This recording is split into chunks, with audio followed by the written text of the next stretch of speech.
My name is Jose Ruben. I am with the Interfaith Movement for Human Integrity. I'm currently the spiritual activist for the Interfaith Movement for Human Integrity. And you're here because you wanted to talk about the hunger strike? Yes, so we're here because of we currently have folks that are leading inside detention centers and going on hunger strikes and labor strikes. They're actually basically trying to make changes at these detention centers, but yet ICE and GEO are taking measures and retaliating against them and place them in solitary confinement or transfer them out of state. We just recently had two people that were transferred to Tacoma, Washington because of their hunger strike. So this just shows that basically these facilities should not be operating. Right. They shouldn't be operating because if people that are basically protesting, peacefully protesting, asking for change, they get a response with acts of violence, that just shows that there's no solution to these places but to closure. Mm-hmm. So, yeah. Can you talk a little bit about the labor strike that happened first? Yeah, so this is I would say that this is not the first labor strike that's been taking place. I myself was on a labor strike last year. I was detained myself last year. So I was part of a labor strike last year. I was part of a hunger strike last year in 2023.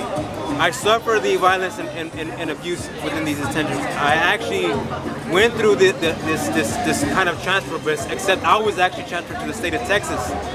So, these labor strikes have been taking place because people are getting paid $1 a day to do 8-hour shifts, to do janitorial work, to do the work that these corporations are actually getting paid for. These private corporations are actually getting paid billions of dollars at basically our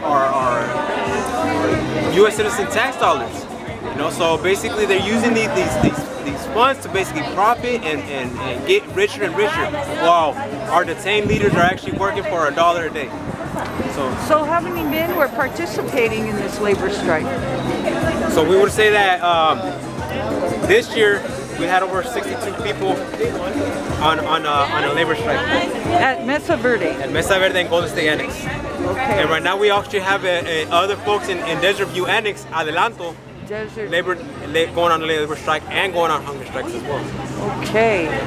And so what kind of result is retaliation is one thing from the prison authorities, but what else is happening amongst, is there a buildup of positive, knowing that there are people outside that are supporting them? Is that any help in regards to the inside movement? It is because we're bringing visibility to the public.